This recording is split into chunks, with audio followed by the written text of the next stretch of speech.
Dear students, good morning.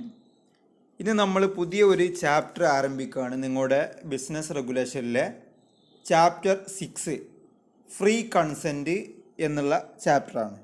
Okay, free consent. Section 13 of the act defines consent as 2 or more persons are said to consent when they agree upon the same thing in the same sense. Thus, consent involves identity of minds or consonance ad idiom, that is, agreeing upon the same thing in the same sense. അതായത് Indian contract ആക്ടിൻ്റെ section 13 പ്രകാരം പറയുന്നത് consent എന്ന് പറഞ്ഞാൽ, അതായത് കൺസെൻറ്റിൻ്റെ മലയാളം നിങ്ങൾക്കറിയാം, നമ്മൾ മലയാളത്തിൽ സമ്മതം എന്നൊക്കെ പറയും അല്ലേ. കൺസെൻറ്റ് എന്ന് പറഞ്ഞാൽ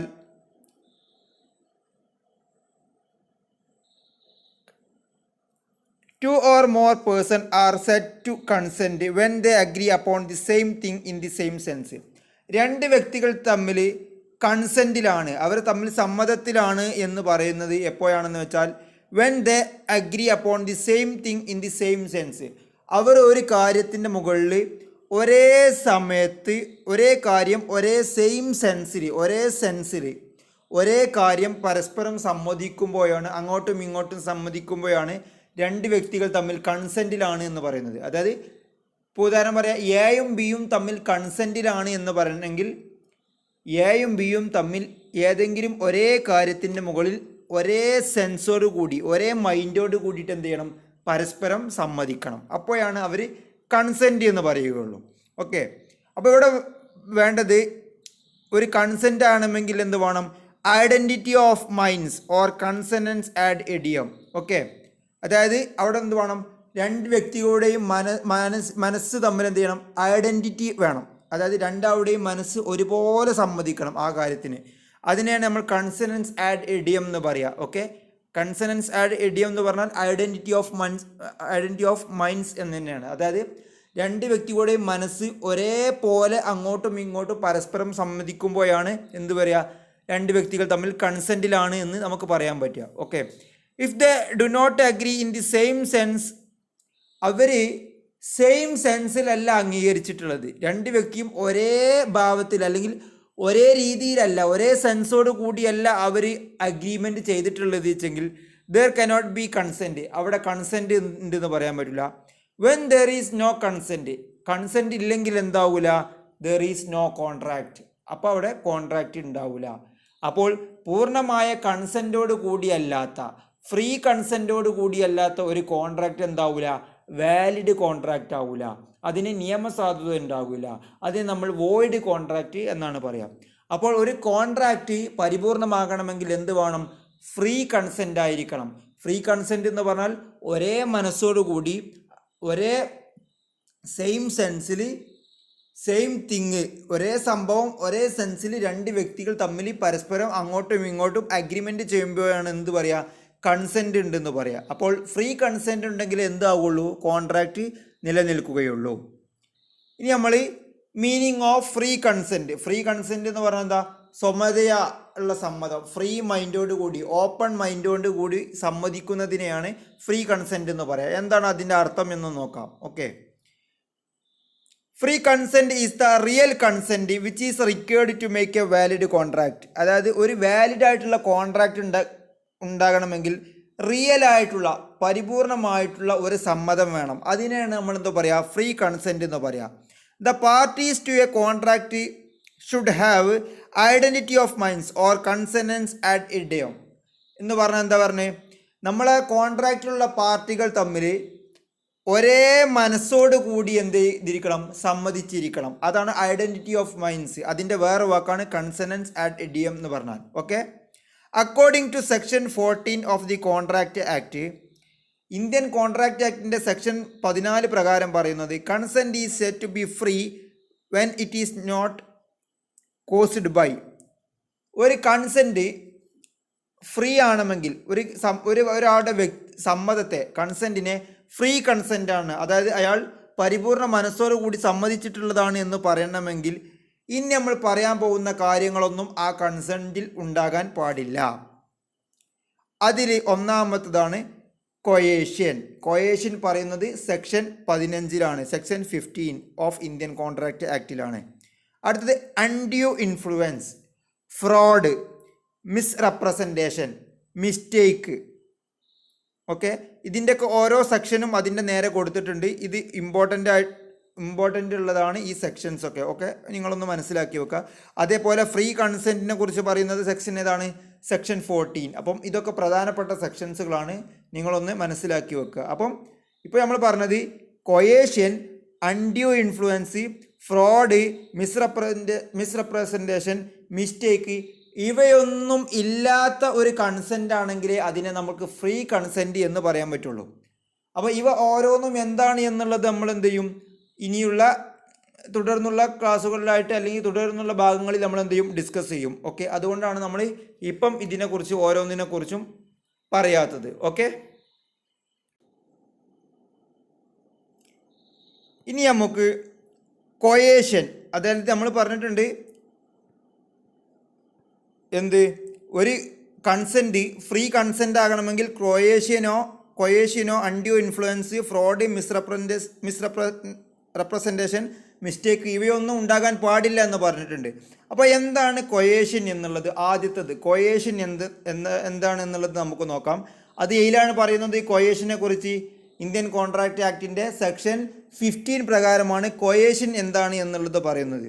കൊയേഷൻ എന്നുള്ളതിൻ്റെ നേരെ മലയാളം, അതായത് ഡിക്ഷണറി മീനിങ് എന്താണെന്ന് വെച്ചാൽ നമ്മളെന്താ, ഒരാളെ ബലപ്രയോഗം നടത്തുക, അല്ലെങ്കിൽ എന്താ, ഒരാളുടെ മേലിൽ സമ്മർദ്ദം ചെലുത്തുക, അതിനൊക്കെയാണ് നമ്മൾ കൊയേഷൻ എന്നുള്ള വാക്ക് പറയാം. Okay, when consent is obtained by coercion then the consent is not free. നമ്മൾ ഒരാളുടെ സമ്മതം നേടിയെടുത്തത് കൊയേഷനിലൂടെയാണെങ്കിൽ, സമ്മർദ്ദം ചെലുത്തിക്കൊണ്ടാണെങ്കിൽ അതിനെ നമ്മൾ ഫ്രീ കൺസെൻറ്റ് എന്ന് പറയാൻ പറ്റൂല. Coercion is the committing or threatening to commit any act forbidden by Indian Penal Code or unlawful detaining or threatening to detain any property to the prejudice of any person whatever with the intention of causing any person to enter into a contract. അതായത് കൊയേഷൻ എന്ന് പറഞ്ഞാൽ നമ്മൾ Indian penal code പ്രകാരം നിരോധിച്ചിട്ടുള്ള എന്തെങ്കിലും ഒരു act, എന്തെങ്കിലും ഒരു പ്രവൃത്തി ചെയ്യുകയോ അല്ലെങ്കിൽ ചെയ്യുമെന്നോ ഒരാളെ ഭീഷണിപ്പെടുത്തുക, അല്ലെങ്കിൽ ഒരാളുടെ പ്രോപ്പർട്ടി നിയമപരമല്ലാത്ത രീതിയിൽ കൈവശം വെക്കുകയോ അല്ലെങ്കിൽ നമ്മൾ കൈവശം വെക്കുമെന്ന് അവരെ ഭീഷണിപ്പെടുത്തുകയോ ചെയ്യുക. എന്തിനു വേണ്ടിയിട്ട്? With an intention of causing any person to enter into a agreement. ഒരു വ്യക്തിയെ ഒരു അഗ്രിമെൻറ്റിലേക്ക് ചേർക്കാൻ വേണ്ടിയിട്ട്, അല്ലെങ്കിൽ ഒരു വ്യക്തിയെ ഒരു അഗ്രിമെൻറ്റിലേക്ക് കൂട്ടാൻ വേണ്ടിയിട്ട്, അദ്ദേഹം ആ അഗ്രിമെൻറ്റിന് സമ്മതിക്കാൻ വേണ്ടിയിട്ടാണ് ഇങ്ങനെ ചെയ്യുന്നത്. അതായത് ഒരു വ്യക്തിയെ അദ്ദേഹം ഒരു അഗ്രിമെൻറ്റുമായി സമ്മതിക്കാൻ വേണ്ടിയിട്ട് ആ വ്യക്തിയുടെ സ്വത്ത് നമ്മൾ കൈവശം വെക്കുകയോ അല്ലെങ്കിൽ കൈവശം വെക്കുമെന്ന് ഭീഷണിപ്പെടുത്തുകയോ അല്ലെങ്കിൽ ഇന്ത്യൻ പീനൽ കോഡ് പ്രകാരം നിരോധിച്ചിട്ടുള്ള എന്തെങ്കിലും ഒരു കാര്യം ചെയ്യുകയോ ചെയ്യുമെന്ന് ഭീഷണിപ്പെടുത്തുകയോ ചെയ്താൽ അതിനെ നമ്മൾ കൊയേഷൻ എന്നാണ് പറയുക. അങ്ങനെ കൊയേഷനിലൂടെ നേടുന്ന സമ്മതം, കൺസെൻ്റ് എന്തല്ല, ഫ്രീ കൺസെൻ്റ് അല്ല. ഓക്കെ,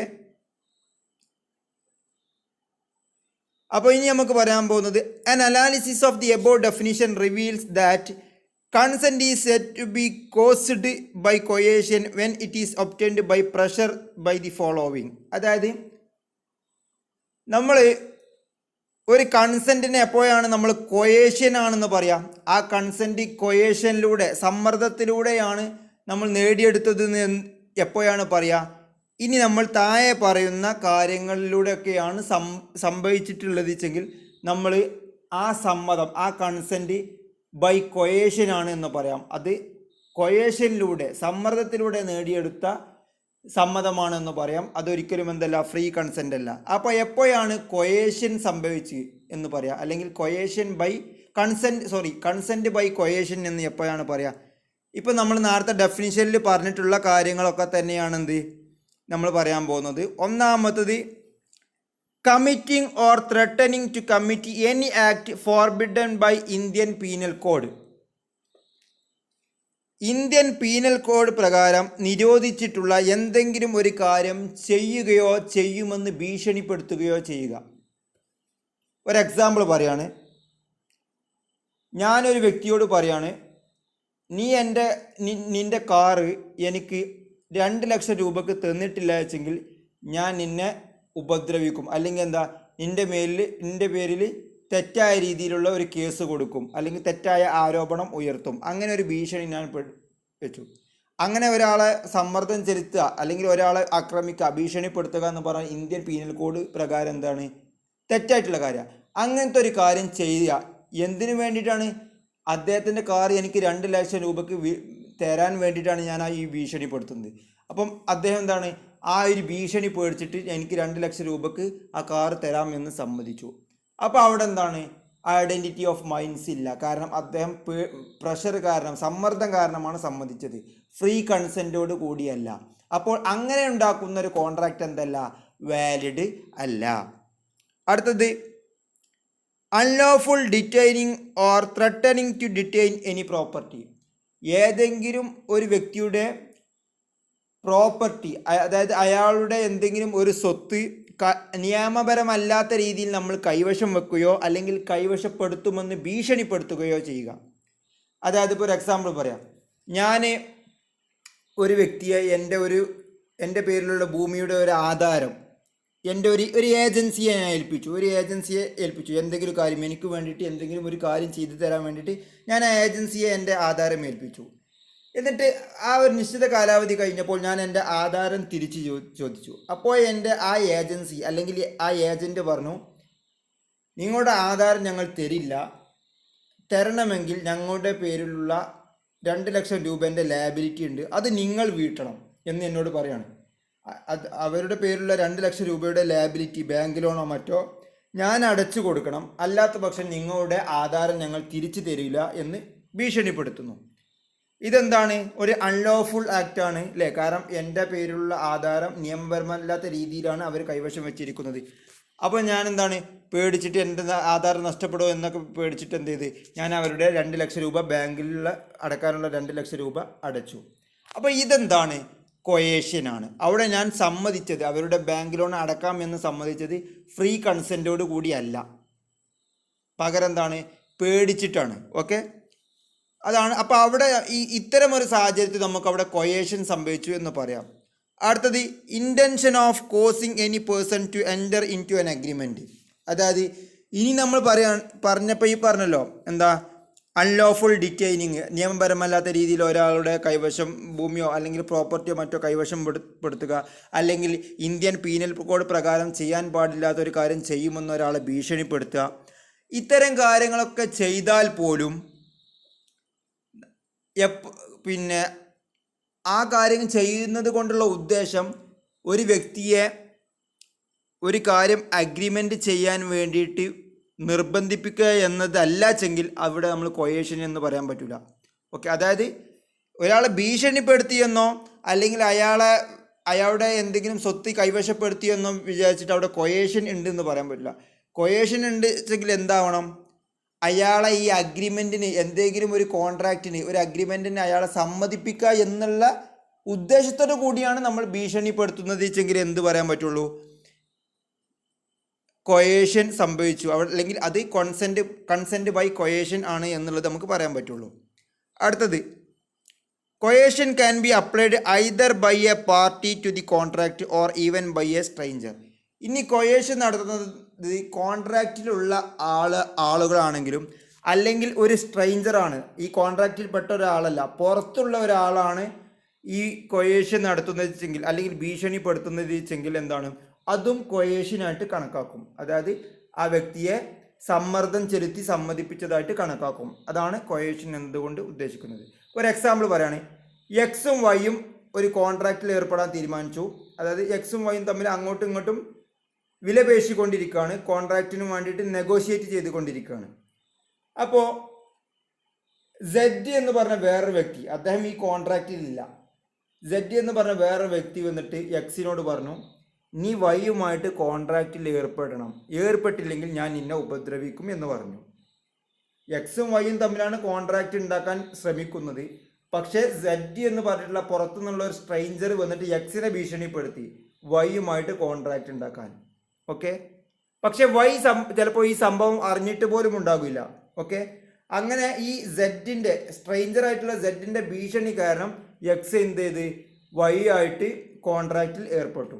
അപ്പോൾ അവിടെ എന്താണ്, അത് കൊയേഷനാണ്.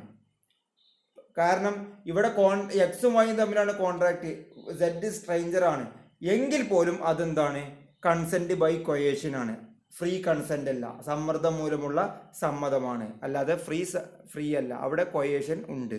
ഓക്കെ, അടുത്തത് the place of coercion is immaterial. Coercion സംഭവിക്കുന്നത് ഏത് സ്ഥലത്ത് വെച്ചാണ് എന്നുള്ളതിന് യാതൊരു പ്രശ്നവുമില്ല. എവിടെ വെച്ചിട്ടാണെങ്കിലും ഇത്തരത്തിലുള്ള പ്രവൃത്തികൾ ചെയ്താൽ അത് കൊയേഷനായിട്ട് കണക്കാക്കപ്പെടും. ഉദാഹരണം പറയാം, ഒരു വ്യക്തി ഒരു കടലിൽ ഒരു ഇംഗ്ലീഷ് കപ്പലിൽ വെച്ച് ഒരു വ്യക്തി വേറൊരു വ്യക്തിയെ ഭീഷണിപ്പെടുത്തുകയാണ്. ഞാൻ പറയുന്ന കാര്യം നീ സമ്മതിച്ചില്ലെങ്കിൽ നിന്റെ വീട് ഞാൻ തകർക്കുമെന്ന് ഭീഷണിപ്പെടുത്തി. അപ്പോൾ അത് പേടിച്ചിട്ട് മറ്റു വ്യക്തി എന്ത് ചെയ്ത് ആ അഗ്രിമെൻ്റ് സമ്മതിച്ചു. ഇവിടെ എന്താണ്, ഇത് കൊയേഷനാണ്. അവിടെ ഇത് കടലിൽ വെച്ചിട്ടുള്ള സംഭവമാണ്, അതുകൊണ്ട് ഇന്ത്യൻ പീനൽ കോഡ് ബാധകമാകുന്ന സ്ഥലമല്ല. അത് കാരണം അത് കടൽപ്പെട്ട പ്രദേശത്താണ്. അപ്പോൾ കടലിൽ വെച്ചിട്ടാണ് ഭീഷണിപ്പെടുത്തിയത്. അതുകൊണ്ട് ഇന്ത്യൻ പീനൽ കോഡ് ബാധിക്കുന്ന ഫോഴ്സ് ചെയ്യുന്ന ഒരു സ്ഥലമല്ല അവിടെ എന്നുള്ളതൊന്നും ഇതിന് പ്രശ്നമല്ല. കാരണം ഇവിടെ പ്രവൃത്തിയാണ് നോക്കുന്നത്. ഇന്ത്യൻ പീനൽ കോഡ് പ്രകാരം തെറ്റായ രീതിയിലാണ് അദ്ദേഹം ഈ വ്യക്തിയെ അഗ്രിമെൻറ്റിന് വേണ്ടി സമ്മതിപ്പിച്ചത്. അപ്പോൾ അത് ഏത് സ്ഥലത്ത് വെച്ച് സമ്മതിപ്പിച്ചു എന്നുള്ളത് വിഷയമല്ല, അത് കൊയേഷനായിട്ട് കണക്കാക്കും, സമ്മർദ്ദത്തിലൂടെ സമ്മതിപ്പിച്ചതായിട്ട് കണക്കാക്കും. ഓക്കെ, അപ്പോൾ ഇതാണ് കൊയേഷൻ എന്നുള്ള ഒരു ഭാഗം. ഓക്കെ, ബാക്കി ഭാഗം നമ്മൾ അടുത്ത വീഡിയോയിൽ ഡിസ്കസ് ചെയ്യും. Okay, thank you.